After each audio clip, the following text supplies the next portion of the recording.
అది వాళ్ళ మనసులో ఉండాలి. మనం ఏం చెప్పాము జనానికి, మనం ఏం చేస్తున్నాం అన్నది వాళ్ళ మనసుకు ఉండాలి. సాక్ష్యం మనస్సాక్షిగా ఉండాలి. ఇవాళ అయినా రేపైనా ఎంతమంది ఇబ్బందులు పడుతున్నారు. వీళ్ళు రోడ్ల మీద వ్యాపారాలు పట్టుకుంటున్నారు. వాళ్ళ పిల్లలు చదివేయాలి. ఎందుకని మీరు వాళ్ళకి ప్రైవేట్ చదవాలనే అవసరం ఏమిటి? గవర్నమెంట్ కాలేజీలు చదివించండి, టీచర్లకి వార్నింగ్ ఇవ్వండి. అక్కడ ప్రైవేట్ కాలేజీల్లో పాస్ అవుతున్నారో, మనకే కాలేజీలు ఎందుకు పాస్ అవ్వరో టీచర్లు అనగా గిల్ మ్యాటర్కి వార్నింగ్ ఇవ్వండి. ఏ గవర్నమెంట్ వచ్చినా నువ్వు చెప్పిన పని నెరవేర్చు, నీకు రెండోసారి మళ్ళీ వస్తావు. ఏంటి అది నెరవేర్చపోతే రెండోసారి సాపు చుట్టేస్తారు. ఏంటి ప్రజల్లో మీకన్నా ఎక్కువ తెలివితేటలుగా ఉండారు ఆడవాళ్ళు. ప్రజలు గవర్నమెంట్ నేను ఏలుబడి చేస్తున్నాను, నేను పరిపాలన చేస్తున్నాను అనుకుంటున్నారేమో. మీకన్నా ఎక్కువ ఇన్ఫర్మేషన్లు వస్తున్నాయి వాళ్ళకి, మీకన్నా ఎక్కువ తెలివితేటలు ఉండే వాళ్ళకి.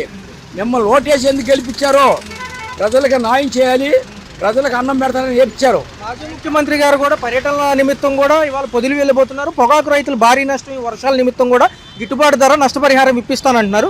ఎలా చూడాలి సార్? ఆయన మళ్ళీ జనంలోకి వస్తున్నారా? ఆ జనంలోకి రావాలి ఆపోజిట్ పార్టీ. నువ్వు చేయకపోతే, మంచి పనులు చేయకపోతే ఆపోజిట్ పార్టీ వచ్చితే కానీ వాళ్ళు కళ్ళు తెరుస్తారు. అధికారంలో ఉన్నవాళ్ళు ఆపోజిట్ పార్టీ వస్తేనే నువ్వు అధికార పార్టీ కళ్ళు తెరుస్తుంది. వాడు ఎక్కడ రాళ్ళేస్తాడని. అది చేయాలి. చేస్తేనే వాళ్ళు బాగుపడతారు, ఉన్న జనం బాగుపడతారు. ఒక్క పొగాగోళ్ళు కాదు, లక్షల మంది ఉన్నారు జనం రోడ్డు మీద పడుతున్నారు. ఇవాళ వాళ్ళందరికీ గవర్నమెంట్ వచ్చి నీ సొమ్ము కాదు, గవర్నమెంట్ మరే చంద్రబాబు నాయుడు గారు కానీ వాళ్ళ అబ్బాయి కానీ సంవత్సరానికి 20 లక్షల ఉద్యోగాలు వేస్తూ ఉన్నారు. ఇప్పుడు ఇది 11వ నెల 12వ నెల. ఇప్పుడు అందరిని ఇంటర్వ్యూ చేయాలి. ఎవరైతే చదువుకున్న వాళ్ళు ఉన్నారో వాళ్ళు చదువుకున్న వాళ్ళందరినీ అప్లికేషన్ పెట్టమని పిలవాలి. ప్రతి ఒక్క మహిళకి, ప్రతి ఒక్క పురుషుడికి అప్లికేషన్ పెడితే ఈ 2-3 నెలల్లో వాళ్ళకి ఎక్కడ పోస్టులు ఖాళీ ఉన్నాయో అక్కడ వాళ్ళకి పోస్టులు వేయండి. వాళ్ళు కుటుంబాలు నవ్వుతారు, రోడ్డు మీదకి వస్తారు. మీరు అన్న మాట అది ప్రజలు అడిగిన మాట కాదు, ప్రజలకి చెప్పిన మాట. నువ్వు ఆ మాట నెరవేర్చు. పోలవరం అమరావతి గురించి పోలవరం అంటే మోడీ గారు కాశాడు కాబట్టి పోలవరం బాగు చేస్తున్నాడు. వాళ్ళ సొమ్ముతో మీరు నాయకత్వం చేస్తున్నారు, చేయండి. చేసిన దాన్ని కొద్దిగా స్పీడ్గా వర్కులు సాగాలి. లేని వాళ్ళు ఎంతమంది ఇబ్బందులు పడుతున్నారు, వాళ్ళకి ఒక ఉపాధి కలుగుద్ది. ఏంటి చదువుకున్న వాళ్ళు ఎంతమంది రోడ్డు మీద పడుతున్నారు, బెంగళూరు వెళ్తున్నారు, హైదరాబాద్ వెళ్తున్నారు, అమెరికా వెళ్తున్నారు. వెళ్ళాల్సిన అవసరం లేదు. మన గవర్నమెంట్ ఏమైంది? మన గవర్నమెంట్లో ఇప్పియండి, వాళ్ళకి ఉద్యోగాలు ఇప్పియండి. లక్షల పోస్టులు ఖాళీగా ఉన్నాయి. మున్సిపాలిటీ కార్పొరేషన్లో, పంచాయతీల్లో, రైల్వేలో, ఆర్టీసీల్లో అవన్నీ ఖాళీగా ఉన్నాయి. అవి ఏం చేస్తారు మీరు? ప్రైవేట్కి ఇస్తారా? ప్రైవేట్కి ఎందుకు ఇవ్వాలి? ఆగస్టు 15 మళ్ళీ మంచి పరిణామం అంటున్నారు. మహిళలకి ఉచిత బస్సు ప్రయాణం అమల్లోకి వచ్చేస్తుంది అంటున్నారు. ఏదైనా మీరు చేసినాక వాళ్ళు నవ్వుతారు. నువ్వు ఇప్పుడు హామీ ఇచ్చిన దాన్ని అమలు పరిస్తే ప్రతి ఒక్కరు రోడ్డు మీదకి వచ్చి నవ్వుకుంటారు, మహిళలు కానీ పిల్లలు కానీ. పవన్ కళ్యాణ్ గారు పనితీరు ఎలా ఉంది? ఆయన ఉప ముఖ్యమంత్రి. పవన్ కళ్యాణ్ గారి పరిస్థితి కూడా ఆయన మాట ఈయన వినాలి. ముఖ్యమంత్రి ఎవరైతే వినాలో చెప్పాలో ఉన్నారో, రెండో ముఖ్యమంత్రి కూడా ఆయన మాట వినాలి, ఆయన మాట మీద నడవాలి. ఈయన సపరేట్గా నడితే ఇడిపోతామే. ఇద్దరం లాస్ట్ వరకు 2029 వరకు ఉంటారు. ఎందుకంటే అక్కడ మోడీ గారికి మాట ఇచ్చాడు పవన్ కళ్యాణ్ గారు. ఆ మాట కోసం ఉండాలి, లేకపోతే ఉండడు. ఆయన కోసం ఉంటున్నాడు. ఏమీ రాలా. అంతకుముందు జగన్ బాబు వచ్చినప్పుడు కూడా మాకు ఏ పథకము ఇవ్వాల. అది సంగతి. అలా ఉంది. ఏంటంటే గ్యాస్ సిలిండర్లు కానీ పెన్షన్ కానీ పెన్షన్లు రాలా. ఫస్ట్ అమ్మఒడేమో కరెంటు బిల్లుకి పెట్టాడు, మోకాళ్ళకి బోడుగుండికి ముడేసినట్టు. అదంతా క్లియర్ చేసుకునేటప్పటికి కరోనా వచ్చింది. అది సంగతి. ఇప్పుడు పెరిగిన కరెంటు బిల్లు ఎలా ఉంది? కరెంటు బిల్లులు మామూలుగానే ఉన్నాయి నాన్న, ఏం తగ్గుబాటు ముఖమే లేదు.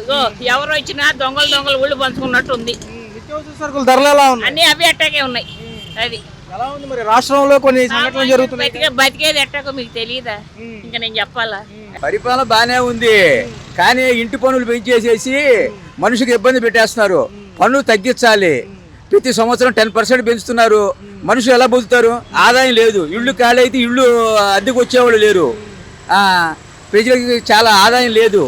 ఈ మాల్స్ అనేది వచ్చిన తర్వాత చాలా ఇబ్బందిగా ఉంది. వాళ్ళు హోల్సేల్గా అమ్మాలి కానీ రిటైల్ అమ్మకూడదు మాల్స్ వాళ్ళకి. మరి రిటైల్ షాపులన్నీ ఎత్తేస్తారు. ఇవాళ చాలా ఇబ్బంది పడుతున్నారు మానవుడు.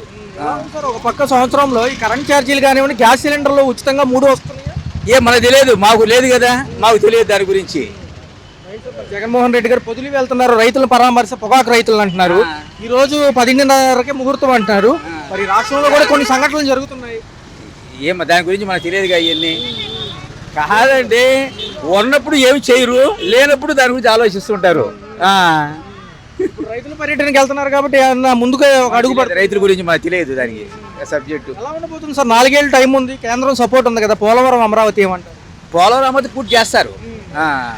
రేపేమో 12వ తారీఖు 2 పథకాలు ఉన్నాయి. మరి 15వ తారీఖు ఏమో తల్లికి వందనం వెళ్ళిపోయింది డేటు. మరి ఎలా ఉంది? స్కూల్ ఓపెన్ చేస్తున్నారు కాబట్టి ఇవన్నీ పడితే మంచిదేనా? పడితే మంచిదే, కానీ పథకాల గురించి ఆలోచన ఉండకూడదు. మనిషికి రేటు తగ్గాలి, జీవన ఆధారం కావాలి, కానీ పథకాలు ఎందుకు? ఇవాళ హాస్పిటల్కి వెళ్తాడు, మనిషి లక్షలు ఖర్చు అవుతున్నాయి. మరి ఇవాళ కాలేజీలు చదవాలన్నా ఫీజులు 5 లక్షల ఫీజు. ఆ ఫీజులు తగ్గించగాలి, కానీ హాస్పిటల్స్ కానీ కాలేజీలు కానీ ఫీజు తగ్గించే ఆలోచన ఉండాలి. ఉచితాలు ఎందుకు అసలు? అవి తగ్గిస్తే ఉచితాలు కావాలా మనిషికి? పారంపర్యంగా ఏ ప్రభుత్వం వచ్చినా ఇస్తుంది కాబట్టి నెక్స్ట్ ప్రభుత్వం ఇవ్వాల్సి వస్తుందండి. ఏం ఒక్కర్లేదండి, మనిషి అలాగే ఇవ్వక్కర్లా. ఇవ్వకపోయినా ప్రజలు ఓట్లు వేస్తారు, అందరు గెలుస్తారు. తదుపరి ఎలా ఉండిపోతుంది సార్? ఏమైనా జమిలీ ఎన్నికలు ఏమైనా మధ్యలో వస్తాయి అంటారా, లేకపోతే 2029? ఏం వస్తే మనకు మంచిదే కదా, ఏది వచ్చినా మంచిదే. ఎలా ఉంది సార్? పవన్ కళ్యాణ్ గారు కూడా ఉన్నారు కదా, ఆయన ఉప ముఖ్యమంత్రి. ఆయన బాగానే చేస్తున్నాడు. మాకేమీ అనిపించట్లేదు, ఎందుకంటే చంద్రబాబు వచ్చాడు, గజిబిజి గందరగోళం పోయింది, ప్రశాంతంగా ఉన్నాము. కానీ మాకే గవర్నమెంట్ ఎంప్లాయీ కొంచెం డిఏ అది ఇవ్వలేదు, ఎందుకంటే నా కూతుర్ని మొగుడు వదిలేశాడు కాబట్టి నేను నా కూతుర్ని కూడా మెయింటైన్ చేయాల్సి వస్తుంది. వాడు కోర్టులో వేసి విదేశాలకు వెళ్ళిపోయాడు. ఏమైనా సహాయం చేయగలిగితే మీ ప్రభుత్వాన్ని కొంచెం నాకు ఏమైనా హెల్ప్ చేస్తే, ఆయన ఇచ్చే పెన్షన్ చాలటం లేదు నాకు. 3 పిల్ల తల్లి నేను 3 బతకాలి. కరెంటు బిల్లులు ఎలా ఉన్నాయి? కొంచెం ఇబ్బందిగా ఉన్నాయి. అలాంటి వాటికి మాట్లాడనచ్చుకోలేదు. నేను నా కష్టాలు మాత్రమే ప్రభుత్వాన్ని విమర్శించదలుచుకోలేదు. నేను మరి మాజీ ముఖ్యమంత్రి గారి పరిస్థితి ఏంటి? వాళ్ళ పర్యటన మాజీ ముఖ్యమంత్రిని తలుచుకుంటే ఎక్కువ కాలం బతకను. రైతులు పరామర్శించడానికి పొదిలి ప్రకాశం జిల్లా. అంత లోతు నాకు తెలియదు రైతుల గురించి, ఏమీ తెలియవు నాకు. అవి నా ఇంటి, నా ఫ్యామిలీ, నా పిల్లలు, నా ఇంతే. నేను తెలిసింది చంద్రబాబు నాయుడుకే ఓటు, అంతేనా? ఓకే.